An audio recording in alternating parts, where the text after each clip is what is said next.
সবাইকে নমস্কার।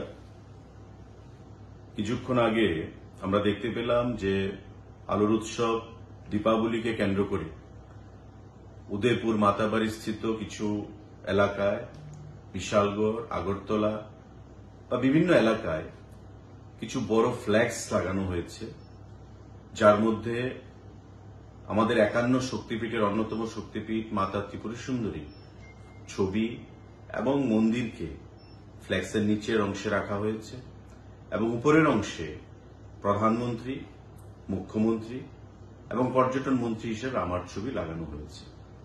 তো স্বাভাবিকভাবেই কিছু সোশ্যাল মিডিয়ায় আমরা দেখতে পেলাম এটা নিয়ে একটু ক্রিটিসিজম করা হচ্ছে যে মায়ের মন্দির থেকে বা মাতা ত্রিপুরা সুন্দরী থেকে প্রধানমন্ত্রী, মুখ্যমন্ত্রী বা পর্যটন মন্ত্রী কি করে বড় হয়ে গেল। স্বাভাবিকভাবেই এটা আমাদের নজরে এসছে এবং আপনারা দেখবেন যখন রাস্তাঘাটে কোনো দপ্তরের তরফ থেকে কোনো ফ্ল্যাক্স লাগানো হয়ে থাকে, সেই ফ্ল্যাক্সের নিচের অংশে ওই দপ্তরের নাম মেনশন করা থাকে। অর্থাৎ পর্যটন দপ্তর থেকে যদি সেই ফ্ল্যাক্স লাগানো হয়, ত্রিপুরা পর্যটন দপ্তরের নাম লেখা থাকবে, যে কোনো দপ্তরের নাম সেখানে লেখা থাকবে ওই দপ্তর থেকে যখন এটা পাবলিসিটির জন্য লাগানো হয়। তো এই ফ্ল্যাক্সটাতে দেখবেন কোনো নাম সেখানে লেখা হয়নি, অর্থাৎ পর্যটন দপ্তর থেকে এই ফ্ল্যাক্স লাগানো হয়নি। কারণ পর্যটন দপ্তরের সচিব, পর্যটন দপ্তরের ডাইরেক্টর এবং আমি মন্ত্রী হিসাবে আমরা প্রত্যেকেই জাতীয় সেমিনারে অংশ নিতে বাইরে ছিলাম। আজকে আমরা এসেছি। এই ফ্ল্যাক্স সম্পর্কে কারা এই ফ্ল্যাক্স লাগিয়েছে সেটা আমাদের নজরে বা আমাদের নলেজে এখন পর্যন্ত আসেনি। এখন পর্যন্ত এই ফ্ল্যাক্সের ডিজাইন কি হবে সেটাও কিন্তু এপ্রুভ হয়নি। তাই আমি আহ্বান জানাবো, যেটা আমাদের নজরে এসছে, অফিসারদের সঙ্গে আমাদের কথা হয়েছে, এটা পর্যটন দপ্তর থেকে লাগানো হয়নি। যারাই সেটা লাগিয়েছে তারা পর্যটন দপ্তরকে হয়তোবা কালিমালিপ্ত করার জন্য লাগিয়েছে বা কোনো ইস্যু তৈরি করার জন্য সেটা লাগিয়েছে।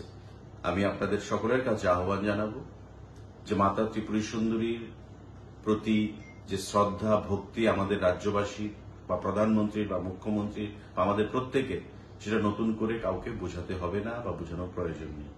স্বাভাবিকভাবেই মাতা ত্রিপুরা সুন্দরীর ছবিকে নিচের অংশে রেখে, মন্দিরকে নিচের অংশে রেখে আমাদের ছবি আমরা উপরের দিকে নিয়ে প্রচারে যাব, সেটা আমরা কখনো কল্পনা করতে পারি না এবং সেটা কখনো বাস্তবিকও নয়। তাই প্রত্যেকের কাছে আমার আহ্বান থাকবে যে আপনারা বিভ্রান্ত হবেন না। যারাই এই ফ্ল্যাক্সগুলো লাগিয়েছে তারা দপ্তরকে হয়তো বা কালিমালিপ্ত করার প্রয়াস নিয়েছে বা কোনো একটা নতুন করে ইস্যু তৈরি করার জন্য সেখানে এই ফ্ল্যাক্সগুলো লাগিয়েছে। কারণ ফ্ল্যাক্সগুলোর মধ্যে কোথাও পর্যটন দপ্তরের নাম সেখানে মেনশন করা নেই। আমরা আগামী কাল থেকে বা আজ রাত থেকে নতুন ফ্ল্যাক্স লাগবে, সেটা আপনারা দেখবেন যে পর্যটন দপ্তরের নাম সেখানে লেখা থাকবে এবং সম্পূর্ণ নতুন ডিজাইন সেখানে থাকবে, আপনারা দেখবেন। কিন্তু এই যে ডিজাইন বা এই যে নাম, এই ছবি যেটা যারা লাগিয়েছে তারা একটা ঘৃণ্য চক্রান্ত তারা করেছে বলে আমি মনে করি। সুতরাং আমি প্রত্যেকের কাছে আহ্বান জানাবো যে আপনারা বিভ্রান্ত হবেন না। পর্যটন দপ্তরের তরফ থেকে সেই ফ্ল্যাক্স আমরা লাগাইনি। আমরা নতুন করে আগামীকাল থেকে সেখানে ফ্ল্যাক্স লাগানোর ব্যবস্থা করব। সবাইকে নমস্কার।